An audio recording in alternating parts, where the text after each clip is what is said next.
Hey guys, and welcome back to the channel. Today I'm going to be taking you through my regular budget for April, given that nothing changes, and then I'm also going to show you a bare bones budget, so an example of how I would change my budget if I suddenly lost my income. And I'm doing this because a lot of people are losing their incomes as a result of COVID-19. I have not heard of any teachers losing their incomes yet, but if that ends up being the case for anybody, I want you to be prepared. But also, even as I was doing this for myself, it's just a very good practice for your own peace of mind to know exactly what the plan is in case all of your plans fall through. So I'm going to take you through using my budget template, what a sample budget month looks like for April, what my actual budget will be for April, in fact, and a bare bones budget. And you can get this budget template if you go to the link in my description, teacherstalkmoney.com/budget. So I'll throw you over my shoulder and we'll take a look at the numbers. Okay, you guys, so this is my monthly budget for April. I'm starting with income. For me, my income is going to be a little bit lower this month. This is what I'm estimating it's going to be because I recently signed up for long-term disability insurance. So instead of it being the usual $14.70, it's going to be closer to $14.35. And we'll see how accurate that is as the month goes on. As always, your budget's going to change throughout the month, and this is one of the reasons it might. So first we're going to go through our fixed costs. So as you guys know, if you watched my last video, I've only got 4 categories in my budget, okay? I've got the fixed costs. Those are the things that stay the same every month. Variable costs, so those are the things that the amounts may vary, they may change. And then finally, my savings. So, starting with fixed costs, my May rent is going to be $900. It is always $900.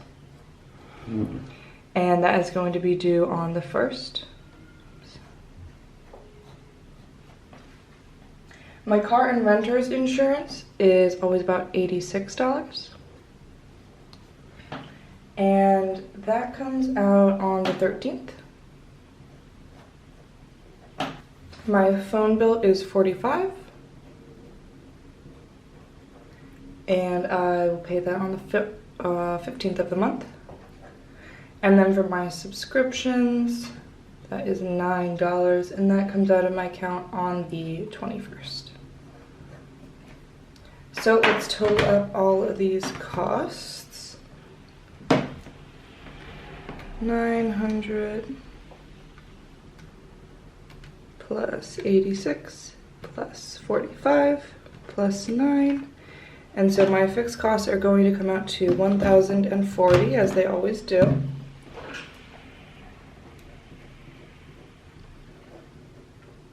And we'll move on to my variable expenses. So for my groceries this month, I'm setting it a little higher because we are still in the midst of COVID-19, so we're eating at home a lot more than usual. So I usually give myself $180. I'm going to bring that up to $200 this month. For my restaurant budget, I'm going to keep that at $200. I'm going to lower my amount that I allot for gas because I am not driving nearly as much right now. So it's typically at $110. I'm going to set it to $70 to give me enough space to fill it up twice if I have to. And then for my other expenses, which I recently decided to lump my utilities into this category, because those are variable as well. I usually put aside $70 for utility, and lately I've been setting aside $100 for other things. So in total, that's $170. Let's add up those. 200 for groceries, plus 200 for eating out, plus 70 for my car, plus 170 for everything else, and that comes out to $640.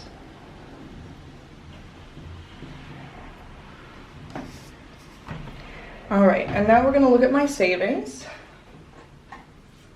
My favorite part of this, and this is really exciting because there's actually one fewer savings account that I am adding into this month because I recently completed my emergency fund.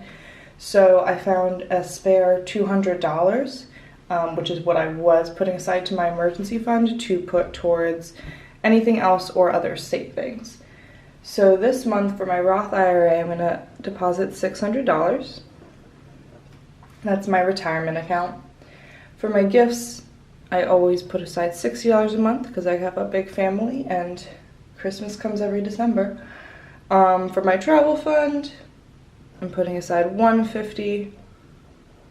And for my car fund, I'm setting aside $360. So these amounts did all increase a little bit other than gifts. So let's total these up. We've got 600 plus 60 plus 150 plus 360 for my car fund, and that comes out to 1,170.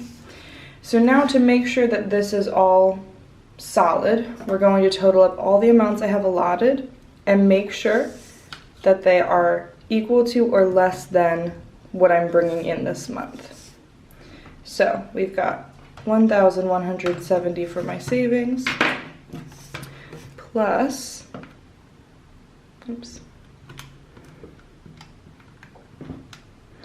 plus 1,040 for my fixed costs, plus 640 for my variable costs. And that comes out to 2,850, you can see that, which is $20 less than what I am bringing in as income for the month, supposedly. Again, I'm not sure of these numbers, so I'm comfortable that it's still $20 less. Now, I forgot to show you guys this page last time. This is your running totals page of my budget spreadsheet that you guys can get at the link in the description. It has space for you to write down every time that you spend on restaurants, groceries, getting gas for your car, or your other expenses. This is where you keep track of everything.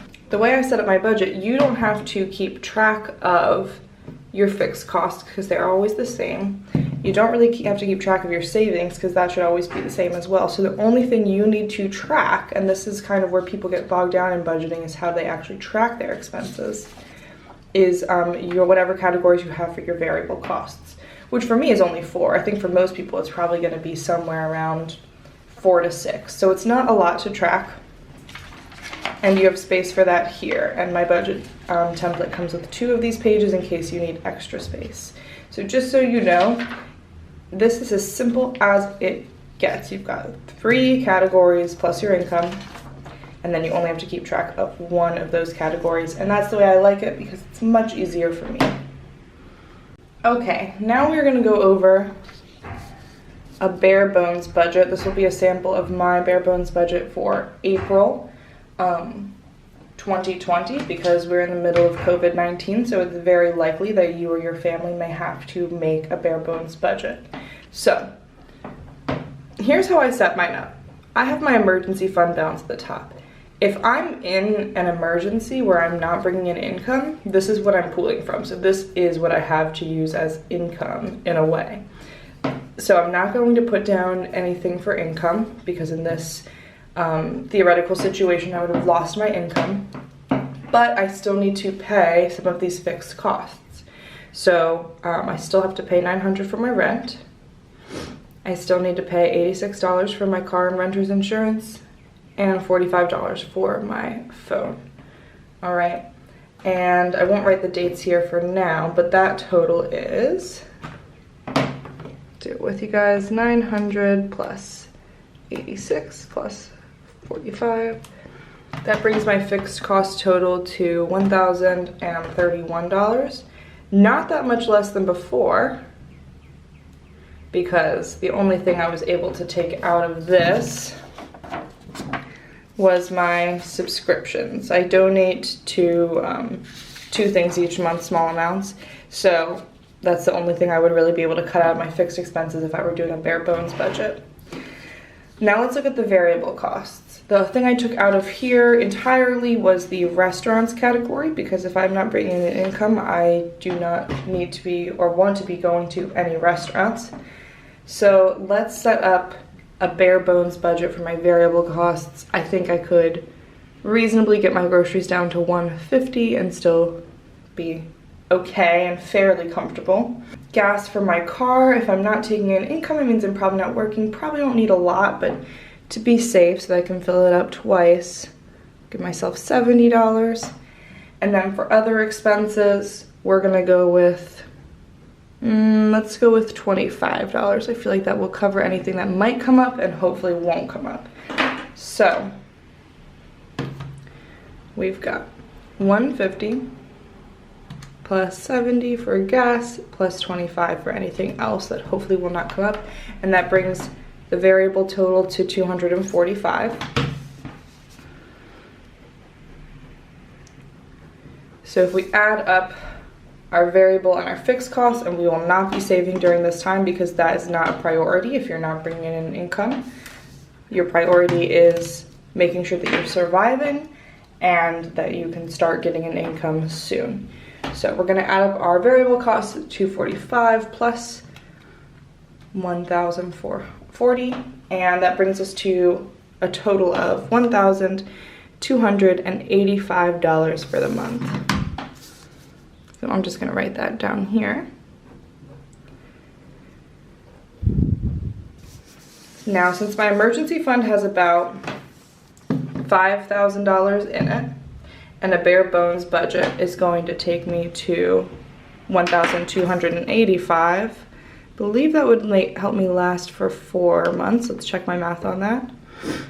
Yep, I would be able to last for a little bit over 3 months. And then I would have to start cutting back more, or hopefully I would have my income back by then. So this is an example of what you do if you completely lose your income. And it's a good exercise for everybody to do. I would go ahead and print out 2 of my budget templates for this month, just in case, because people are losing their jobs left and right. And I would do your normal budget as well as a bare bones budget for April, just to be safe and secure, or in the unfortunate event that you actually need to have a bare bones budget because you did lose your income. Something that this time has really shown me is the importance of my emergency fund, and honestly I could not be more grateful to have completed that fund like right in the nick of time. So it takes some pressure off me savings wise, but also I know that I have that money there should I need it to cover any expenses as a result of loss of income. I also thought it would be worthwhile to take you guys over to my computer for a second to show you what the spreadsheet budget looks like. So it's the exact same elements. You've got your income, savings, fixed and variable costs, and then on the right hand side you have all your running totals columns, and then you also have a place to put notes should you have any. So it's basically the same thing, except it adds it up for you automatically, so you don't need to bring a calculator into this. And you get this budget template in the same page that you get my printable budget template. So whichever one works better for you, that's the one you should use.